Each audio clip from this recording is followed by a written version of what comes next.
क्या है? देखो, आदि शब्द और अनादि शब्द दोनों अलग अलग है। आदि और अनादि शब्द का जब तक अर्थ नहीं समझोगे तब तक योग तो मैंने पहले डिफरेंस बताया है। योग माना आत्मा का परमात्मा से कनेक्शन माना योग, याद माना योग, आत्मा का परमात्मा को याद करना माना योग।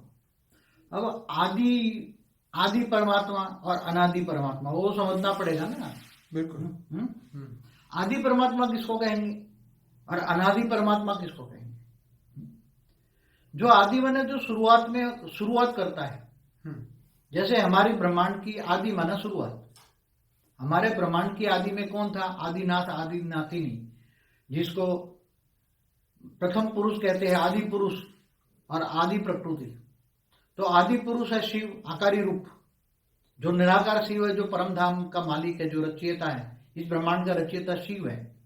शिव निराकार से पहले आकारी रूप बना, उसका निराकारी से आकारी बना शिव। उसको आदि पुरुष कहेंगे, प्रथम पुरुष कहेंगे, परम पुरुष कहेंगे। और उसने अपने अंदर से ही प्रकृति की रचना की, तो वो प्रथम प्रकृति हुई, आदि प्रकृति हुई। इसलिए उसको आदि नाथिनी भी कहते हैं, आदिनाथ आदिनाथिनी भी कहते हैं, आदि शिव शक्ति भी कहते हैं, आदि शक्ति भी कहते हैं। जब ब्रह्मा विष्णु शंकर को भी कोई दिक्कत होती है तो सीधा आदि शक्ति के पास जाते हैं। और इस पूरा ब्रह्मांड का संचालन ब्रह्मा द्वारा सर्जन, विष्णु द्वारा पालना और शंकर द्वारा विनाश हो आदि शक्ति ही करती है। हमेशा ऊपर के लोकों में हमेशा आदि शक्तियों द्वारा ही संचालन होता है। जैसे महाशक्ति महाब्रह्मांड का संचालन करती है, महाशिव महाशक्ति द्वारा संचालन कराता है। तो तुम्हें समझना पड़ेगा, तो इस ब्रह्मांड की आदि शुरुआत में आकारी शिव शक्ति थे, जिसको हम आदि शिव शक्ति कहते हैं। आदि तो उसको तुम योग लगाते हो, तो आदि शिव शक्ति को योग लगाते हो। आदि शिव शक्ति जो शिवपुरी में रहते हैं, जो शंकर पार्वती जो हिमालय में रहते हैं, वो तो उसकी रचना है, शिव का साकारी रूप है। जैसे हर ब्रह्मांड में निराकारी शिव, आकारी शिव और साकारी शिव। तो साकारी शिव आना शंकर पार्वती, उसका रूप है। तो ज्यादातर लोग तो महादेव की उपासना करते हैं, क्योंकि वो शिव शक्ति कहते हैं आदि शिव आदि शक्ति। उसको तो ज्यादातर जानते ही नहीं है कि वो ब्रह्मापुरी से ऊपर, विष्णुपुरी से ऊपर रहता है, परम धाम से नीचे। तो ऐसी तरह अब दूसरा अर्थ समझो, तो तुम अगर आदि पुरुष मतलब आदि शिव और आदि शक्ति से तुम योग लगाते हो तो तुम्हारा योग आदि योग कहा जाएगा। मगर कई बार मैंने देखा है कि सदाशिव भी शब्द ले आते हैं। सदाशिव हमेशा शिव रहने वाला हो, हमेशा रहने वाला शिव नहीं होता। सदाशिव और शिव में बहुत बड़ा फर्क है, ये भी समझना पड़ेगा। सदाशिव हमेशा रहता नहीं, क्योंकि जब वो ब्रह्मांड का सर्जन करता है तो ब्रह्मा के 100 साल पूरा होने पर, इस ब्रह्मांड की आयु ब्रह्मा के 100 साल है, तब ब्रह्मा के 100 साल आयु पूरा होने पर ये ब्रह्मांड का भी विसर्जन शिव को ही करना पड़ता है। मैंने कई वीडियो में बताया, मेरा महाकाल प्रलय की वीडियो है, उसमें बताया अर्ध प्रलय, प्रलय, कल प्रलय, महाकाल प्रलय, महाकाल प्रलय कब होता है। तो महाशिव की प्रतिपल अनंत कोटि ब्रह्मांड मतलब अनंत ब्रह्मांड बनते हैं, भी करते हैं। इसलिए वो सदाशिव नहीं रहता। वो तो फिर सूर्य में प्रवेश करके कालअग्नि पैदा करके, जैसे ब्लैक होल कहते हैं साइंस, तो ब्लैक होल की भाषा में ब्लैक होल बन जाता है। फिर वो पूरे ब्रह्मांड को जलाकर काल अग्नि में जलाकर भस्म कर देता है। तो वो सदाशिव कहाँ रहा? वो सदाशिव माना सत्यम शिवम सुंदरम नहीं रहा, वो ब्लैक होल बन गया। वो बिल्कुल जलाकर भस्म करने वाला क्या बन गया? काल माना समय को काल चक्र पूरा करता है। तो महाशिव भी महाकाल बन के अनंत कोटि ब्रह्मांडों को अपने रोम रोम में समा लेता है। तो ये बहुत गहरा सब्जेक्ट है। आदि योग तो महाशिव को भी आदि नहीं कहेंगे, शिव को भी आदि कहेंगे ना, और अनादि नहीं कहेंगे, आदि कहेंगे। अगर तुम महाशिव को भी याद करते हो, महाशिवरात्रि मनाते हो, तो महाशिव भी हमेशा अनादि नहीं है। अनादि माना जिनका कभी भी विनाश न हो, कभी भी विनाश न हो, कोई भी काल में, अनंत काल में भी कभी भी इनका विनाश न हो, उसकी पावर में तनिक भर भी कम ना हो। वो ऐसा परम परम परम परम परम महा पावर है, परम परम परम महाशक्ति का पावर है कि उस पावर के अंश मात्र से बेहिसाब यूनिवर्स, मल्टीवर्स, ग्रेट मल्टीवर्स, कई कलाओं के ब्रह्मांड बने।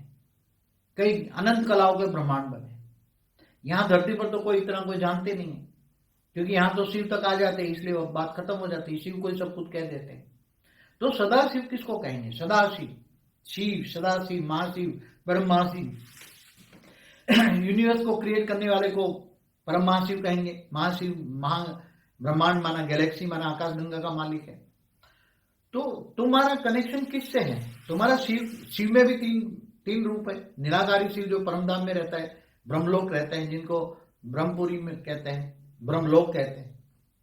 ब्रह्मापुरी नहीं, ब्रह्मापुरी अलग है, जहां ब्रह्मा रहता है वहां ब्रह्मापुरी है। तो तुम किनसे योग लगाते हो? तो सदाशिव से योग, तो सदाशिव का अर्थ समझना पड़ेगा। शिव से योग, निराकार शिव से योग, आकारी शिव शक्ति से योग, या साकारी महादेव से योग, महादेव पार्वती से योग। किसके योग लगाते हो? उससे जिसमें पास जो पावर होगा वो मिलेगा। उसके पास अलग अलग कैटेगरी की अलग अलग पावर है।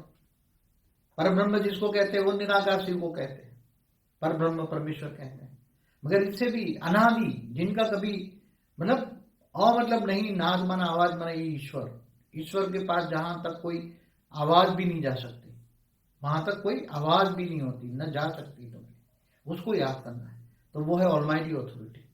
ऑलमाइटी ऑथोरिटी को ही अनादि कहेंगे। वो अनंत बेहिसाब काल से, समय से है, और उन्हें कभी खत्म होने वाला है। तो हमारे मल्टीवर्स में ही ऐसे मृत्युलोक है। मृत्युलोक में मतलब जल मिट्टी की दुनिया है, 5 तत्वों की दुनिया है, मनुष्य है। बाकी दूसरे मल्टीवर्स में ऐसी नहीं है। दूसरे मल्टीवर्स में परम तत्वों की दुनिया है, अमरलोक है। तो बाबू जी, यहाँ पे जो अनादि योग की जो बात की है, तो डायरेक्ट फाइनल अथॉरिटी से योग लगाना, वही हुआ अनादि योग। अनादि से योग लगाना माना ऑलमाइटी ऑथोरिटी से योग लगाना। ऑलमाइटी ऑथोरिटी को जानना, मानना, वो कहाँ रहता है। उसके भी 3 स्वरूप है। जैसे शिव के निराकारी, आकारी और साकारी रूप है, ऐसे उसके भी 3 निराकारी, आकारी और साकारी 3 रूप है। बाबू जी, और कुछ कहना चाहेंगे? आपने जो बताया बहुत बढ़िया है। और नहीं, बस एक कहूंगा, आत्मस्वरूप बनकर अपने पहले स्वयं को पहचानो जी, स्वयं को पहचानो, तुम आत्मा हो, आत्मस्वरूप बनो जी। आत्मस्वरूप बनकर ऑलमाइटी ऑथोरिटी को ऊंचे परम धाम में याद करो, तो आत्मा में परम लाइट आएगी। तो तुम्हारे स्थूल शरीर, सूक्ष्म शरीर, कारण शरीर सब परम चार्ज हो जाएगा। और परम शांति के वाइब्रेशन बोलो, परम शांति सोचो, बोलो, परम शांति मिल जाएगी। घर का वायुमंडल ठीक हो जाएगा, सब ठीक हो जाएगा। सब तुम्हारा बेहद का भाग्य बनाने का वक्त है। बेहद का भाग्य भी बना सकते हो। परम शांति।